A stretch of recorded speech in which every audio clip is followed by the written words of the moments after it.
नमस्कार, आदाब। मैं हूं आपके साथ निखत अली।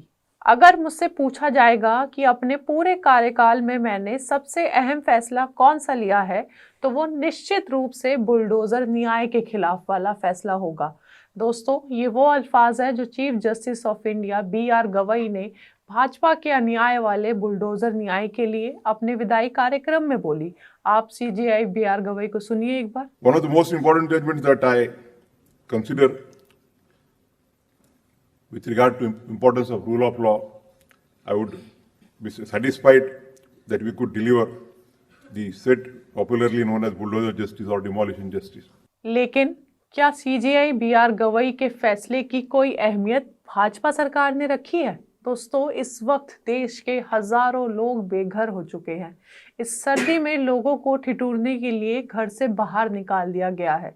वजह भाजपा सरकार का बुलडोजर न्याय। इस पर हम आपको आगे और बताएंगे, पर थोड़ा और सीजेआई बी.आर. गवई को सुनिए। बतौर chief justice of India B R. Gavai का सुप्रीम कोर्ट में कार्यकाल खत्म हो चुका है और अपने विदाई समारोह में बी.आर. गवई ने भाजपा सरकार के बुलडोजर जस्टिस के खिलाफ बोलते हुए ये भी कहा कि बुलडोजर जस्टिस कानून के खिलाफ है। सिर्फ इसलिए किसी व्यक्ति का घर कैसे गिराया जा सकता है क्योंकि उस पर किसी जुर्म का आरोप है या वह उसके लिए दोषी है। उसके परिवार और माता पिता की क्या गलती है? रहने की जगह का अधिकार एक फंडामेंटल राइट यानी मौलिक अधिकार है। सुनिए। Right to shelter is a fundamental right, and merely because somebody is suspected, or even for that matter, somebody is convicted, his family who are dependent, who are residing in that house, cannot be thrown away.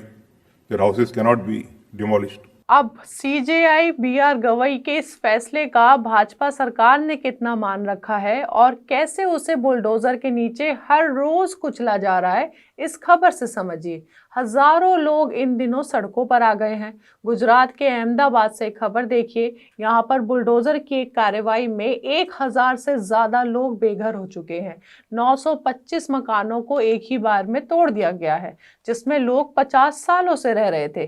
सरकार ने इनका घर अवैध निर्माण के नाम पर तोड़ा है, लेकिन वहां के लोगों का कहना है कि प्रशासन ने इन्हें घर देने का वादा किया था, लेकिन बिना घर दिए ही उनसे फॉर्म भरवा लिए गए और घरों को तोड़ दिया गया और अब ये लोग बेघर हो गए हैं। दोस्तों, पिछले साल नवंबर महीने में ही बी.आर. गवई ने सुप्रीम कोर्ट में बैठकर भाजपा के अन्याय वाले बुलडोजर न्याय को संविधान के खिलाफ बताया था।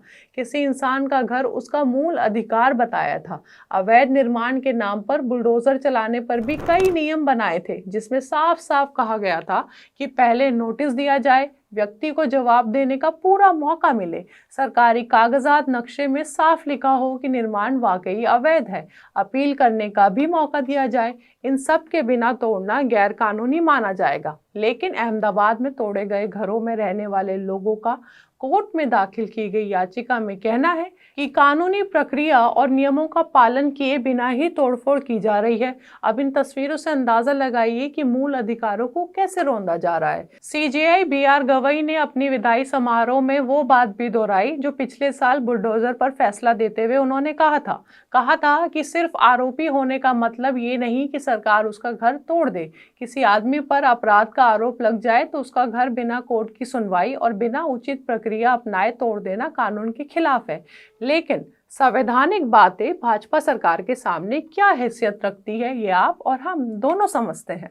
दोस्तों, मिलादुन नबी के मौके पर आई लव मोहम्मद लिखने पर उत्तर प्रदेश के बरेली में बवाल हुआ, जिसके बाद अब तक कई मुसलमानों के घर में बुलडोजर चल चुका है। इसमें एक नाम तौकीर रजा का भी था, जहां रविवार को योगी सरकार के बुलडोजर से तौकीर रजा के करीबी की 2 इमारतें भी जमींदोज करवाई गई। बरेली हिंसा मामले में आरिफ नाम से एक और आरोपी भी है। अभी आरोप साबित नहीं हुए, लेकिन आरिफ की 16 दुकानें गैर कानूनी कब्जा बताकर ध्वस्त कर दी गई। CJI B R. गवई भारत से लेकर विदेश तक और रविवार को भी बुलडोजर के खिलाफ जिस फैसले पर नाज कर रहे हैं, उस फैसले को भाजपा सरकार ने उसी बुलडोजर से जमींदोज कर दिया है। दोस्तों,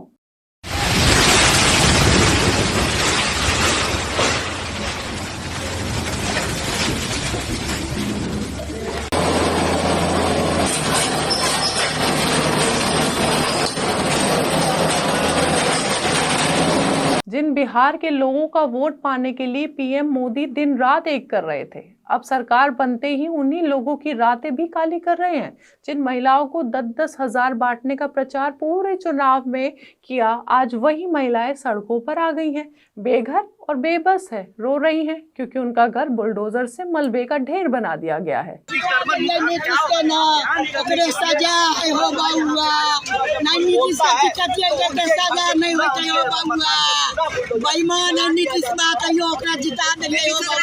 जब वोट चाहिए थे तब बिहार की जनता भगवान थी और आज कीड़े मकोड़े की तरह सड़कों पर रोने के लिए छोड़ दिया गया है उन्हें।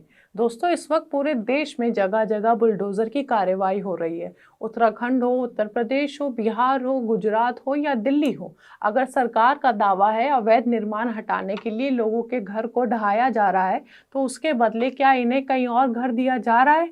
क्योंकि लोगों का दावा है कि इन्हें बिना घर दिए ही घरों को तोड़ दिया जा रहा है। दोस्तों, दिसंबर आने वाला है। ठिठुरने वाली ठंड में ये बेघर लोग कहाँ जाएंगे और कैसे जिएंगे? अमीर अपनी कोठी में ही बैठा है, गरीब के घर पर बुलडोजर चल रहा है। गरीब अपने पूरे परिवार के साथ सड़कों पर रो रहा है, भटक रहा है। ये लोग क्या सरकार की जिम्मेदारी नहीं है? सीजेआई बीआर गवई ने पिछले साल बुलडोजर की कार्रवाई पर फैसला देते हुए हिंदी में 4 पंक्तियां लिखी थी और कहा था, अपना घर अपना आंगन हो, इस ख्वाब में हर कोई जीता है। इंसान के दिल की ये चाहत है कि एक घर का सपना कभी ना छूटे। लेकिन अफसोस, सर्वोच्च न्यायालय सुप्रीम कोर्ट का फैसला सिर्फ पन्नों में दर्ज रह गया है, क्योंकि सड़कों पर तो बुलडोजर का ढाया हुआ मलबा है, लोगों के बर्तन और बिस्तर बिखरे पड़े हैं और सबसे बुरा आंसू हैं। बहरहाल, पहली बार देश के सर्वोच्च न्यायालय में किसी चीफ जस्टिस ने मोदी सरकार को ललकारा था और खुलेआम देश में हो रही बुलडोजर अन्याय के सामने संविधान की बात की थी। लेकिन अब बीआर गवई रिटायर हो चुके हैं और उनकी जगह जस्टिस सूर्यकांत ने बतौर सीजेआई ले ली है। राष्ट्रपति और पीएम मोदी की मौजूदगी में जस्टिस सूर्यकांत ने शपथ ली। लेकिन अब सवाल यही है कि क्या अब नए सीजेआई जस्टिस सूर्यकांत बुलडोजर वाले फैसले की तौहीन को कोर्ट की अवमानना मानेंगे? क्या भाजपा सरकार से बुलडोजर की लगातार हो रही कार्रवाई पर जवाब तलब करेंगे? भारत में कानून चलता है, बुलडोजर का डर नहीं। रिटायरमेंट से पहले बीआर गवई की कही इस बात को सीजेआई सूर्यकांत भी इस देश के लोगों को कहेंगे? अब आप क्या सोचते हैं? अपनी राय हमें कमेंट बॉक्स में बताइए। हमारे चैनल आर्टिकल 19 इंडिया को सब्सक्राइब कीजिए और बेल आइकॉन को प्रेस कीजिए ताकि हमसे आने वाली हर खबर आपके पास फौरन पहुंचे। अब इजाज़त दीजिए, बहुत बहुत शुक्रिया।